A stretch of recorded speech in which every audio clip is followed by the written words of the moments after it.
Alors, bonjour à toutes et à tous, bienvenue dans cette nouvelle interview du Didi Marathon Prévention. Je suis très heureuse aujourd'hui d'accueillir Isabelle Filiosa. Bonjour Isabelle, Bonjour, bonjour à tous, à toutes. merci beaucoup d'avoir accepté de participer au Didi Marathon Prévention. C'est important pour nous de pouvoir en fait vous interviewer puisque vous avez écrit un ouvrage qui s'appelle Mon corps m'appartient, respect, intimité, consentement, parlons-en, qui est coécrit avec Margot Fried Filiosa. Cet ouvrage-ci, voilà, je vous mettrai le petit descriptif sous la vidéo, et qui aborde du coup le sujet des violences sexuelles. Donc vous êtes psychothérapeute, écrivaine, conférencière, et vraiment c'est un honneur pour nous de vous accueillir ici et que vous puissiez prendre la parole, voilà, avec toute votre expérience et votre liberté sur ce sujet.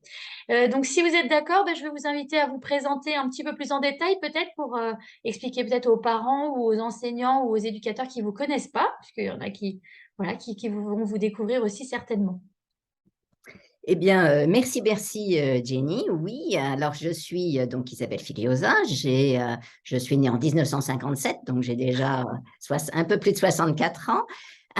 Et ben, ça fait des années et des années que alors je peux pas dire que je lutte contre les violences, mais que mon axe de vie, c'est de diminuer la violence de manière générale sur cette terre entre les humains. Je suis née pour ça, on peut dire, puisque c'était le projet de mes parents d'éduquer un enfant sans violence. Et donc, le principe même d'éduquer, d'accompagner un enfant sans violence et d'éviter au maximum les traumatismes, c'est ça qui m'a habité. Ensuite, j'ai une mère psychanalyste, un père psychologue, Mhm. et dans l'accompagnement, dans leur vécu, j'ai pu faire mon tri. C'était deux personnes extrêmement novatrices déjà à l'époque et pour qui le trauma était une évidence. Même pour ma mère, qui était pourtant psychanalyste, et les psychanalystes ont tendance à minimiser l'impact du trauma en disant que c'est surtout le fantasme de l'enfant qui pose problème. Ma mère était déjà dans cette dynamique de le trauma va occasionner des problèmes futurs. Donc, j'étais déjà dans ce qu'on appelle aujourd'hui, maintenant, il y a un grand mouvement, ça fait plaisir autour du monde, de trauma informed, c'est-à-dire informé sur le trauma, c'est-à-dire au lieu de se dire, quand quelqu'un ne va pas bien, de se dire, de lui dire, tu ne vas pas bien, ou tu as fait quelque chose de mal, ou tu es mauvais, on va plutôt dire, qu'est-ce qu'il t'est arrivé? Donc, il y a un présupposé et que j'ai à l'intérieur de moi depuis ma plus tendre enfance. Quand quelqu'un a un comportement inapproprié, c'est probablement qu'il lui est arrivé quelque chose et que son comportement est sa meilleure façon de tenter de s'en sortir ou de vivre avec ce qu'il est en train de vivre. Mmh. Bah, merci, c'est très éclairant. Je connaissais pas la petite histoire et merci de la rappeler. Et du coup, vous, qu'est-ce qui vous a amené du coup à créer ce livre, à créer cet outil de prévention? Est-ce que c'était une demande? Comment ça s'est passé pour vous? Alors, l'historique, j'ai écrit beaucoup Oui. et j'ai écrit donc un de mes best-sellers, c'est le livre «J'ai tout essayé» pour Oui. les comportements de 0 à 5 ans, de 1 à 5 ans, pardon, pas 0, de 1 à 5 ans. C'est toujours cette idée de un comportement qui dysfonctionne a une raison d'être. Donc, moi, mon job, c'est de donner des informations aux parents pour qu'ils comprennent ce qui peut peut-être se passer à l'intérieur. Donc, je décris ça. Et puis, j'ai fait la tranche suivante, ils me cherchent, et puis on ne se comprend plus pour les adolescents. Mmh. Et en faisant le livre, en écrivant le livre, j'ai été tellement atterrée, euh, émue, perturbée par ce que j'ai découvert sur l'apprentissage de la sexualité chez les adolescents, l'importance de la pornographie. Mmh. J'ai été tellement effarée, effondrée, que je me suis dit, il est absolument nécessaire de faire quelque chose. Donc, ma fille était à l'époque en formation pour devenir sexothérapeute. Elle commençait tout juste à être sexothérapeute. Et donc, nous avons commencé ce travail qu'on a terminé quand elle était déjà sexothérapeute. Et donc, c'est un premier livre, Mmh. Sexpérience, qui est un livre d'éducation sexuelle pour les adolescents. On s'est dit, il faut fournir aux ados quelque chose qui soit au moins aussi Mmh. sympa, donc Mmh. avec des dessins, etc., alors c'est peut-être pas aussi excitant quand même que le porno, mais c'est un peu plus sain et ça peut leur Mmh. donner quelques bases pour commencer une vie sexuelle vraiment harmonieuse. Et Mmh. puis, suite à ce livre, on a entendu tellement de choses sur les violences sexuelles. On s'est dit, c'est pas possible, hein. On doit faire quelque chose pour les enfants plus petits, leur Ouais. fournir des outils pour se protéger, même si nous sommes conscientes et nous le rappelons presque à chaque page du livre que l'enfant n'est pas responsable de ce qui lui arrive. Et donc, la vraie prévention, elle va être envers les prédateurs. La vraie prévention, elle va être dirigée vers les parents. Et c'est à ça que je travaille en ce moment, Mmh. insérer de la prévention de l'inceste et des violences sexuelles dès la grossesse. Mmh. Dès que des parents attendent un bébé, tout de suite, ils ont besoin d'être informés davantage, d'une part sur ce qui est acceptable et ce qui ne l'est pas, parce que voilà, tout le monde ne le sait pas. Et même si on sait vaguement que c'est pas Mmh. acceptable, l'inceste, ben, on se dit, oh, mais de toute façon, il ne va pas parler, de toute façon, personne n'en parle jamais, c'est tabou, donc tant que c'est tabou, tranquille, je peux y aller. Donc, nous, Mmh. mon idée, c'est vraiment lever le tabou. Et donc, Mmh. en parler pendant la grossesse, ensuite dans les maisons des 1000 jours, au moment où dans cette première année de vie, où on a des groupes réguliers de parents qui seront instaurés, j'espère, le plus rapidement possible, un peu partout en France, eh bien, dans tout cet accompagnement de la parentalité, il est absolument nécessaire que les parents non seulement soient informés de la loi, de ce qui se fait, de ce qui ne se fait pas, mais aussi qu'on leur rappelle et aussi qu'on leur fournisse des compétences pour résister. Parce Mmh. que c'est pas si simple. Mmh. Donc ça, c'est un petit biais pour dire ce que je suis en train de faire d'autre, Ouais, ouais. parce que c'est vraiment essentiel et Mmh. fondamental. Mais quand même, c'est important de donner aux enfants des outils pour qu'ils puissent oser parler et quand même pour qu'on puisse en fait libérer la parole autour de la sexualité, autour de ce qui se fait, ce qui se fait pas, ce qui est une violence sexuelle, ce qui ne l'est pas, parce que un enfant, eh bien, un enfant de 7 ans, il ne sait pas forcément exactement ce qu'on lui fait. Quand on commence à mettre la main sur lui, tout ça, le prof de piano qui se frotte, tout ça, Mmh. il peut ne pas comprendre du tout. Mmh. Donc, c'est vraiment important de lui expliquer et pas lui expliquer seulement en surface, mais en profondeur.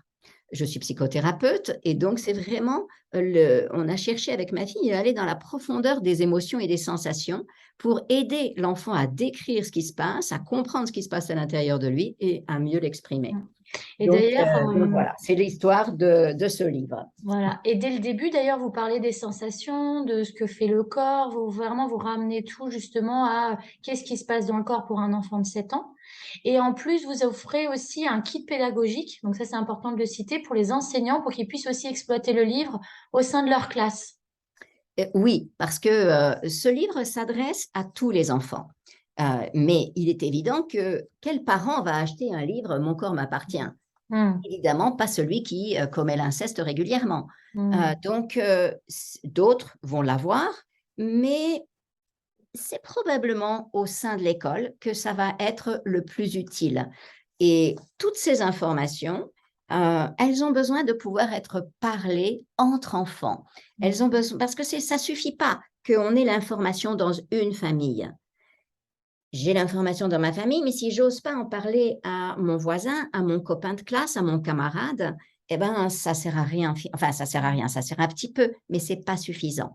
Donc, pour donner plus d'ampleur à ça, d'une part, Margot et moi, nous avons donné nos droits d'auteur à une association qui Mmh. milite et qui installe des boîtes aux lettres Mmh. dans les écoles, dans les structures pédagogiques, de manière à ce que les enfants puissent s'exprimer et dire je suis victime ou alors je suis agresseur ou alors j'ai vu mon copain un tel qui probablement est peut-être victime, etc. Et c'est accompagné. Et plus les enseignants oseront parler de ça, plus ils fourniront des outils et plus ils auront l'œil ouvert, hein. Aujourd'hui, c'est quand même dans les écoles qu'il y a le maximum de plaintes, hein. C'est vraiment les signalements sont faits souvent par les enseignants, c'est vraiment à souligner. Et donc, avec ce livre, on voulait les équiper pour les aider, non seulement dans la détection, mais surtout aussi dans l'accompagnement des enfants. Et puis, leur permettre d'animer des moments de classe, hein, où les enfants apprennent à sentir, ah, ça me fait oui, ça me fait non, là je suis victime, le consentement, qu'est-ce que c'est? Donc toute cette notion de sensation, elle peut être explorée, toutes les notions des émotions peuvent être explorées et toute la dimension du consentement peut déjà être explorée. Si un enfant apprend à respecter déjà le consentement de l'autre, au lieu que je t'arrache le feutre avec lequel tu es en train de travailler, eh bien, je te le demande et tu peux me dire oui, tu peux me dire non. Toute cette notion de consentement, elle peut déjà être travaillée en classe et petit à petit s'installer comme quelque chose de naturel. Donc, ce qu'on Mmh. espère, c'est que ça permettra davantage de paroles autour de ça. Mmh. Donc vous diriez que du coup le principal message de ce livre, c'est le parlons-en en fait, le Exactement, c'est d'accord. exactement ça, c'est Mmh. parlons-en, parlons-en, parlons-en, parce Mmh. que plus on en parlera, Mmh. moins ce sera possible pour Mmh. les agresseurs Mmh. d'agresser. Si Mmh. on n'en parle pas, tant qu'on considère la sexualité comme tabou, tant qu'on Mmh. considère l'inceste comme tabou, Mmh. personne n'en parle et Mmh. donc du coup, eh bien ça continue.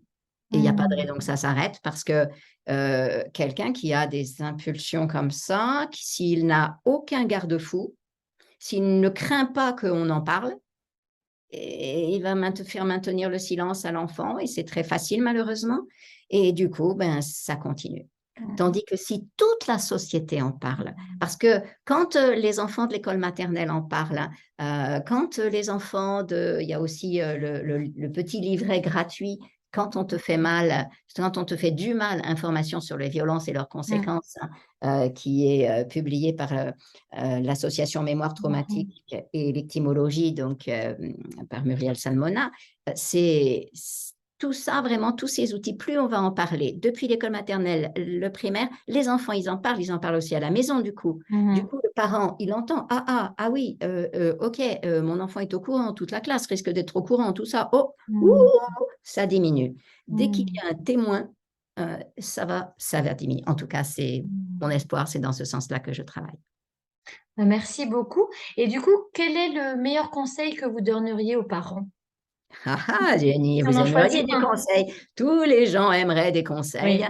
et non, je ne donne jamais de conseils, hein, Mmh. et c'est important de ne pas donner de conseils et trop souvent, nous donnons des conseils à nos enfants et plus nous donnons des Mmh. conseils, plus nous les incapacitons en réalité. Parce que lorsque vous recevez un conseil, qu'il soit bon ou mauvais, eh bien, vous n'êtes plus libre de votre propre choix. Vous êtes déjà dépendant de l'avis de l'autre.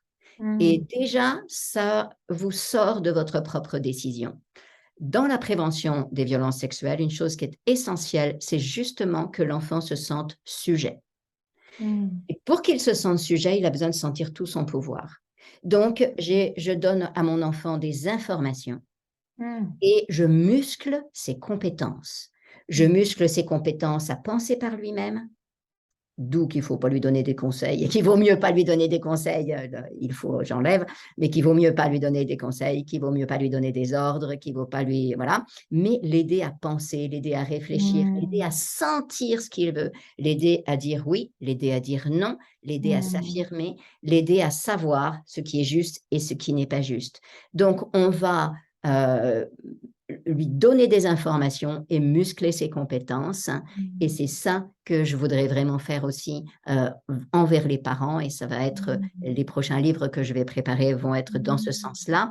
Fournir aux parents davantage d'informations et Mmh. davantage de compétences pour réussir à ne pas passer à l'acte.